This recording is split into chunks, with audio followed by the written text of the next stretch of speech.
In the deep silence of space, a signal came. It wasn't a warning. It wasn't a threat. It was a question from aliens. Earth, show us your true sound. Show us what makes you human. World leaders were confused. Scientists were excited. But no one knew what to send. Until a quiet boy named Leo, just 17 years old, spoke up. He didn't offer a speech. He offered a song. A loud, powerful, wild song. Human heavy metal. They laughed at first, but they sent it anyway. And then, the silence returned. For 3 days, nothing. Until a voice came back from the stars, cold and shaking. Your sound has been received. Prepare for consequences. Asterisk. In the middle of a quiet night, the world changed. A strange signal was picked up by Earth's largest space antenna. At first, it sounded like random noise. Scientists worked day and night to decode it. After 2 weeks, they finally understood that it was a message. Not just any message, it was from another world. From aliens. The message was short and clear. We come in peace. Share with us your true sound. We wish to understand what makes your species unique. Leaders across Earth were surprised. They held emergency meetings. What did the aliens mean by true sound? Some said it must be classical music. Others suggested peaceful nature sounds or Earth's languages. A few even thought of sending a speech about human history. The world was watching. People were excited but also nervous. This was the first time Earth had been contacted by another civilization. Meanwhile, far from government buildings and science labs, a 17-year-old boy named Leo sat in his room, listening to his favorite music. His room was filled with posters of bands and strange, heavy sounds filled the air. Leo loved heavy metal. It made him feel strong, alive, understood. Leo saw the news on his screen. Aliens ask Earth for human sound. He smiled. If they want to know what we feel, let them hear this. At school the next day, his teacher asked the class, what sound should Earth send to the stars? Some said birdsong. Others said piano. Leo raised his hand. Metal, he said.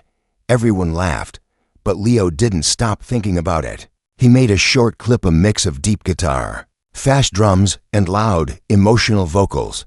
He called it Earth Pulse.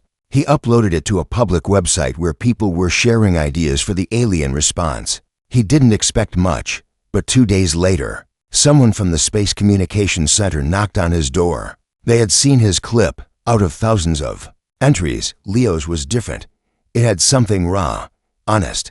It made people feel something deep. After serious discussion, Earth's council agreed. They would send multiple sounds, one from nature, one from language, and one from music. For the music sample, they chose Earth Pulse. Leo couldn't believe it. His song, his idea, would be sent across space. A giant antenna was prepared. Scientists set the final signal. Millions watched on live screens. Then, at exactly 9 p.m. UTC, the message was sent into the stars.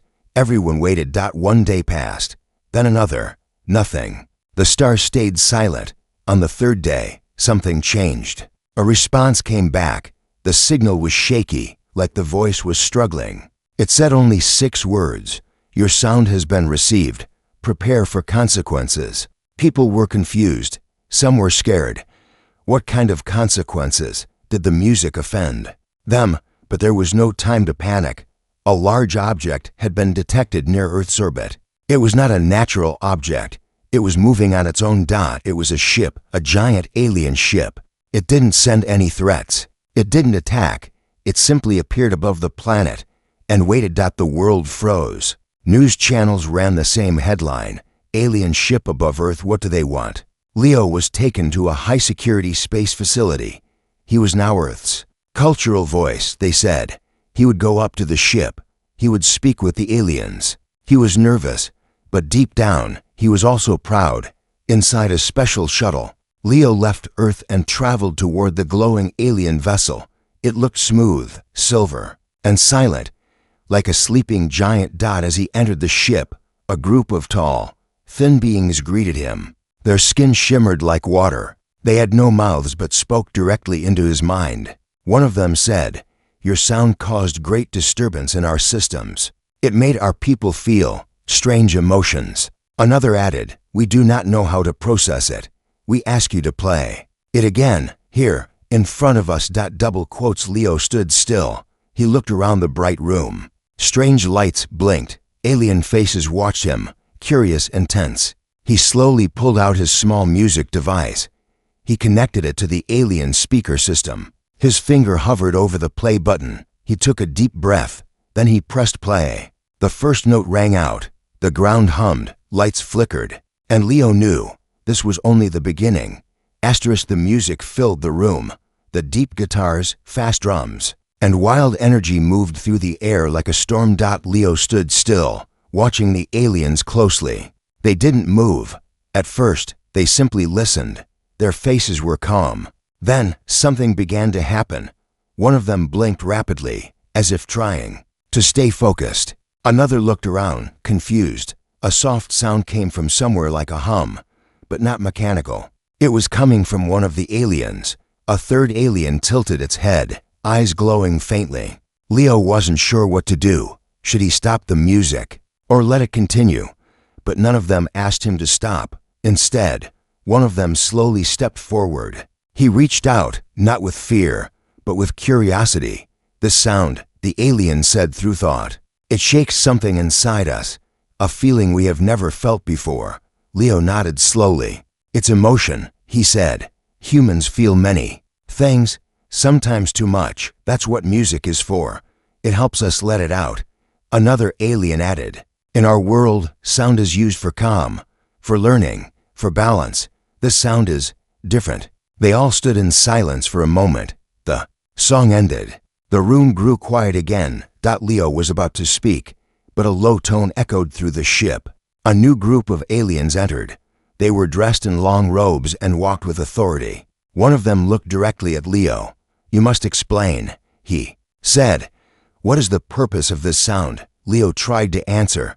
"It's not about a purpose. It's about feeling alive. It's energy, power, pain, joy. It's not simple." The room stayed quiet. One of the older aliens stepped forward. His skin was silver blue, and his eyes were deep like a still lake. "We have studied hundreds of worlds," he said, "but none have sounds like yours. None have this level of emotion. When your music played, many of our people reacted in strange ways. Some became quiet. Others started to move without knowing why." Leo was surprised. "You mean they felt it?" "Yes," the elder said, "and now we are not sure what that means for us." Leo looked down for a moment, then back up. "You asked for something true. This is what it means to be human. We don't always stay calm. We don't always have answers. But we feel, and sometimes we feel so much, we have to let it out through sound." The aliens looked at one another, silently speaking through thoughts. Leo could sense tension in the room, not fear, but uncertainty, like they were standing at the edge of something new. Suddenly, a door opened behind him. A floating screen showed images from other parts of the ship. Alien crew members were sitting alone, listening to the same song he played. Some were quietly moving their heads. Others just stared at the wall, lost in thought. "They are not afraid," one of the younger aliens said. "They are curious. Some say they want to hear more." Leo smiled. "I can show you more. But it's not just noise. You have to let yourself feel it." The elder alien nodded slowly. "Then you will stay. We want to understand." For the next few hours, Leo shared other songs. Some were slower, some were louder. He explained each one, what it meant to him, why humans wrote them. The aliens listened with full attention. Each song brought new reactions. One song made an alien close their eyes and breathe deeply. Another made two aliens start tapping their feet without realizing it. But the most surprising moment came later. A small alien child, barely tall enough to reach Leo's waist, walked into the room. No one had seen her enter. She looked up at Leo and smiled. She didn't speak, but she made a sound, a soft one. Her own version of what she had heard. Leo knelt beside her. "You liked it?" he asked. She nodded. The older aliens watched in silence. Something was changing, slowly, quietly, but clearly. This music, the sound of Earth, the sound of humans, was doing something no one had expected. It was not just shaking the ship. It was shaking hearts. And far away, in a hidden part of the ship, someone was watching. Not with fear, but with a strange idea forming in his mind. He whispered, "Maybe this is what we were missing all along." The lights on the alien ship were dimmed, like the ship itself was thinking. Leo had been on board for almost a full day now. But time felt strange here. The air was quiet, smooth, and cold. The walls of the ship moved gently, as if breathing. The aliens were calm and respectful, but their eyes always watched him closely. He had already played many songs, some heavy, some slow, some full of energy, others full of sadness. Each one changed the room in some small way. But now they wanted something more. One of the leaders, a tall alien with dark silver skin, floated closer to Leo. "We wish to test this sound in a different way," he said. "Not just listen, but feel." Leo blinked. "How do you mean?" The alien replied. "We have created a special room. It can replay your sound in full-depth vibration, light, and feeling. It will not hurt, but it may change something inside. You must be present to guide us." Leo was unsure, but he trusted them. These aliens had not shown any anger, only curiosity. He nodded, "Okay, let's try." They entered the new room. It was shaped like a dome, with no corners. The floor was soft, glowing gently under their feet. In the center was a round platform, and in the air above it floated thin strands of light. "This is our emotion chamber," the alien explained. "Our people use it to experience stories from memory. Now we will use it for your music." Leo connected his device. He chose a song that was strong, but not too loud, a deep, emotional track, one that spoke of struggle and hope. As the first notes played, the room responded. Lights moved across the walls like waves. The floor vibrated gently. Colors appeared in the air, changing with the beat. It was no longer just music. It was like being inside a living feeling. The aliens stood around the platform, their eyes wide. Some closed their eyes. Others reached out to touch the colored light. Leo watched carefully. He had listened to this song 100 times on Earth. But here, on this ship, it felt different, more powerful, more alive. Suddenly, one of the younger aliens sat down. His hands were shaking slightly, but his face was calm. "I feel," he said softly. "I do not know what this is. It is heavy, but not painful." Leo walked over and sat beside him. "That's okay. Humans feel that too. Sometimes we feel many things at once." The alien looked at him. "Is this why you made such sound? To carry these big feelings?" Leo nodded. "We don't always have words, so we make music. It speaks for us." The room fell into silence as the song ended. The lights faded. The feeling remained. Then the elder alien stepped forward again. "Your music is more than culture. It is a language of emotion. You speak through sound what we cannot speak at all." Leo smiled. "Maybe that's why it hit you so hard. You weren't ready to feel what we feel every day." The alien tilted his head. "We must learn. We must prepare." "For what?" Leo asked. The elder took a long pause. Then he said, "For change. Our people are already asking for more. They want to feel again. Some are afraid, but some are excited." Leo listened quietly. He understood. Now that this journey was about more than music, it was about connection. As they walked back to the main hall, a smaller alien came running toward them. He looked nervous but excited. "Council members," he said, "we have a request from other ships. They want to experience the sound too." The elder turned to Leo. "Would you be willing to share it with others?" Leo nodded. "Yes, but I must explain it. It's not just noise. If they don't understand the meaning, it could confuse them even more." The elder smiled gently. "Then you will guide us." Just as they were about to leave the hall, another figure stepped out of the shadows. He was different. His robe had no color, and his eyes were calm but sharp. "I have listened," he said softly. "I have felt the change." The room grew quiet. "But I believe this is only the beginning." Leo looked at him.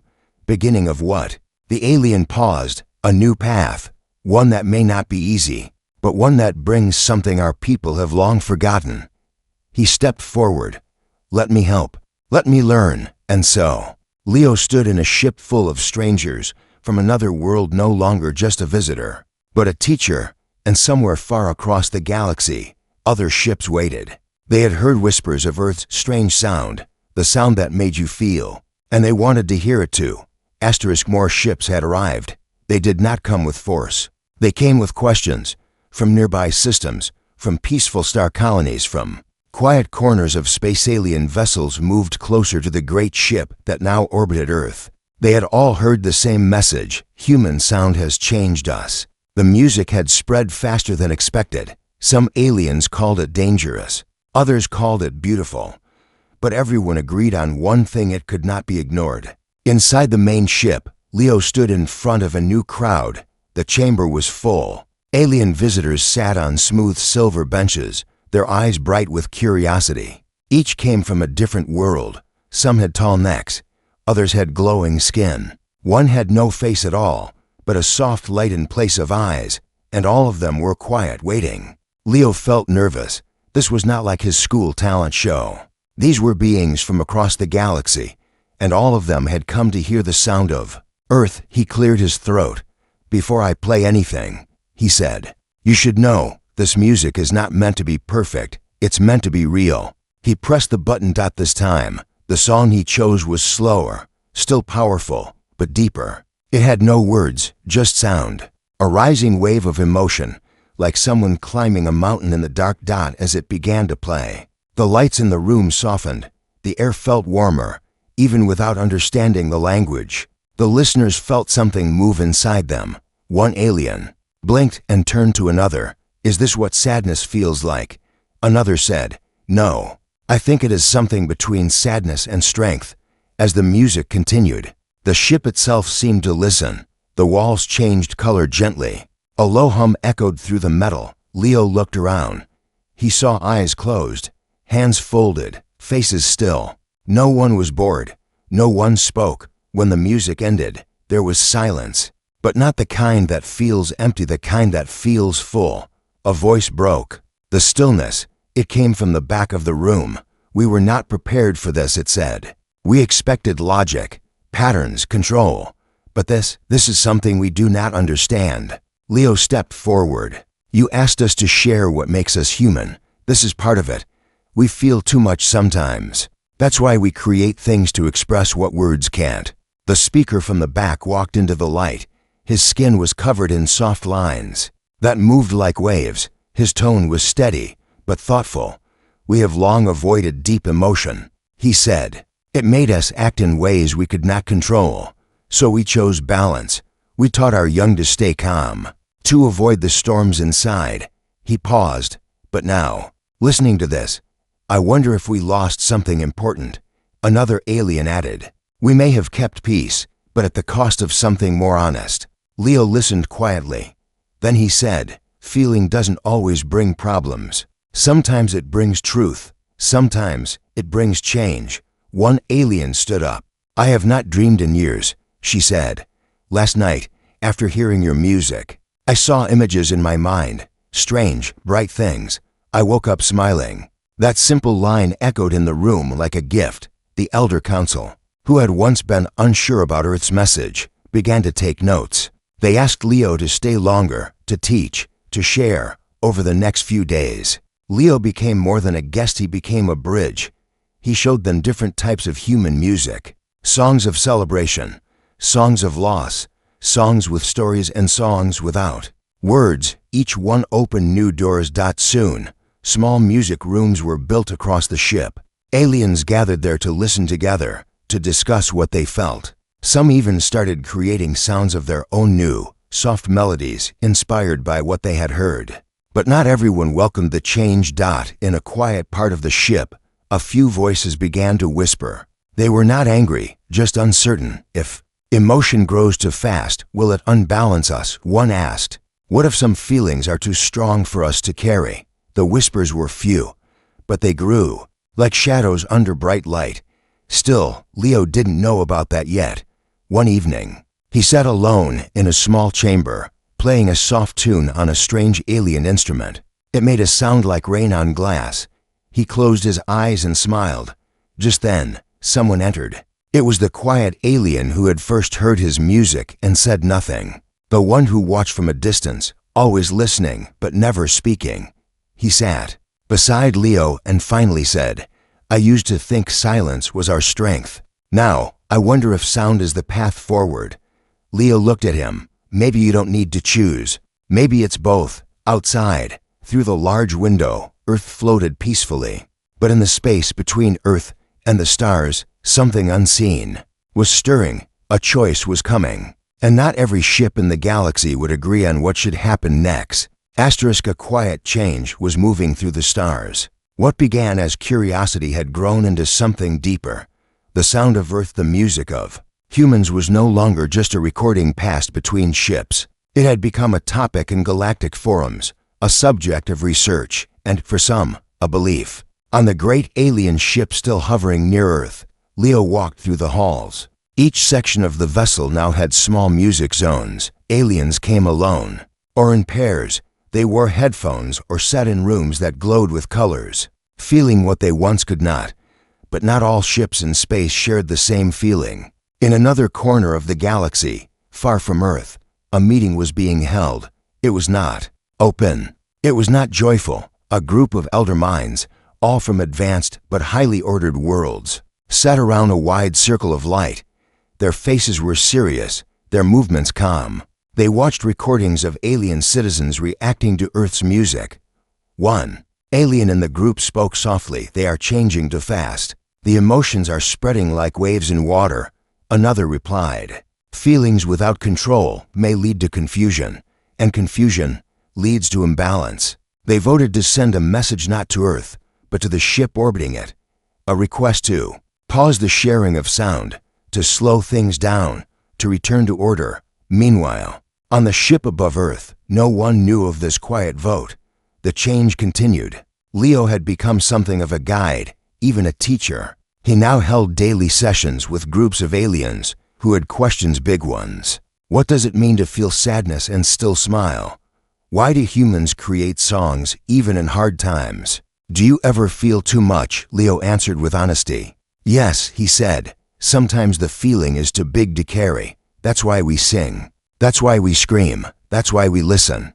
One alien, who had never spoken during the sessions, suddenly said, "It's like the sound gives shape to things we could never name before." Leo smiled. Exactly. That night, Leo was invited to a new part of the ship, a section he had never seen before. It was smaller, dimly lit, and very quiet. Inside were a group of aliens who looked older, wiser. One of them stepped forward. "We have been listening," she said, "not just to the music, but to the change." She paused. Before continuing, "There are two paths before us. One path holds what we know: peace, order, logic. The other is full of unknowns. It leads through feeling." Leo listened carefully. "And which path do you want to take?" Another elder spoke. "That's the question. For the first time in many cycles, we do not agree." Leo nodded slowly. "You can't force feeling. It has to come freely, just like music." There was a long silence. Then the first elder said, "We believe your sound has awakened something inside us, something lost. But we also sense resistance from others." Leo looked confused. "From others on this ship, no." She said, "From those beyond." She showed him a screen.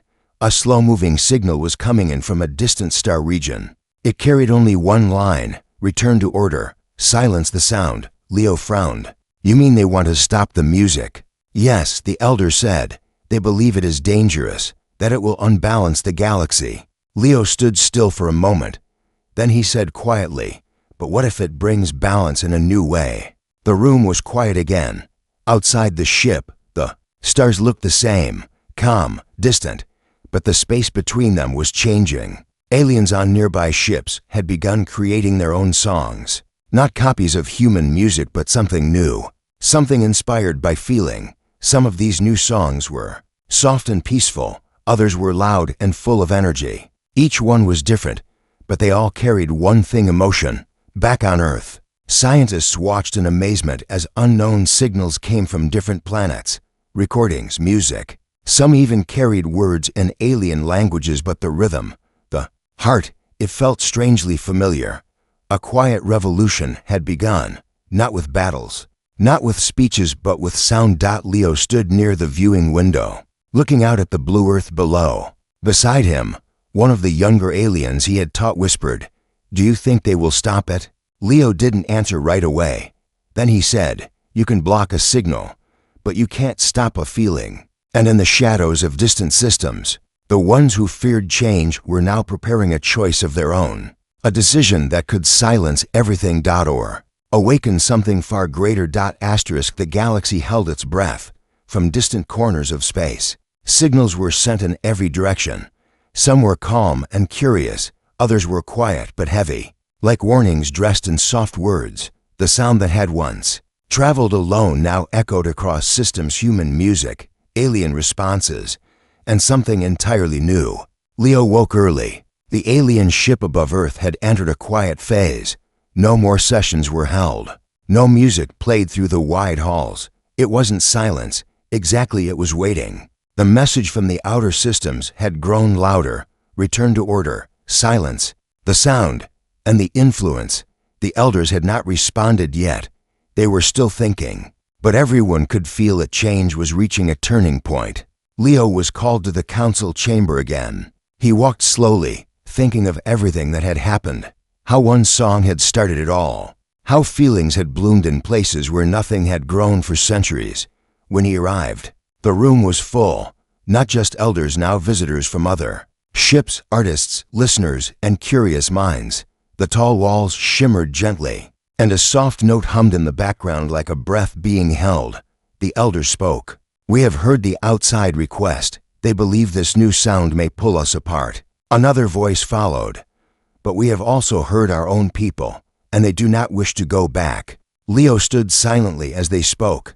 His heart beat slowly, but his mind was clear. Then they turned to him. "We want you to speak, not with explanation, not with answers, but with the one thing that started all of this." Leo nodded. He stepped forward to the center of the chamber. A small device floated toward him, his music player, now connected to every ship in orbit, every room on the vessel, and several listening stations across the galaxy. He paused, then smiled. "Sometimes, when humans don't know what to say, we let the music say it for us." He pressed play. But this time, it wasn't heavy or fast. It was a new track, one he had made here, with the help of alien instruments and sounds from the ship. It was soft, at first almost like a memory. Then it grew, layer by layer. Echoes of human rhythm mixed with strange alien tones. Light shimmered in the room. The walls moved gently. No words were spoken. But no one needed words. Across space, listeners closed their eyes. Some cried. Some simply breathed deeply. On quiet planets, aliens gathered to feel what they had never known. The song didn't bring chaos. It didn't bring confusion. It brought understanding. When the last note faded, there was no applause. Just stillness, a warm silence, like the one between two friends who don't need to speak. The elder rose. "This is what we feared, and this is what we needed." A message was sent back to the outer systems. It read, "We will not return to silence. We have chosen to listen." In the days that followed, change came slowly, but gently. Some alien worlds created schools for music and emotion. Others began sending their own songs back to Earth, soft, bright, strange melodies. Not copies of human music, but something new, something shared. Leo was offered a choice: return to Earth or travel between systems to guide others. He chose both. Sometimes he stayed home, walking through forests with headphones on. Other times, he flew through stars, carrying nothing but his player and a heart full of sound. And the aliens? They didn't just listen, they began to create. They started singing their own songs, about their skies, their thoughts, their feelings. Some of it was strange, some of it sounded like wind, but all of it was real. And in the end, the galaxy didn't fall apart. It began to feel whole, not through control, not through silence, but through a song.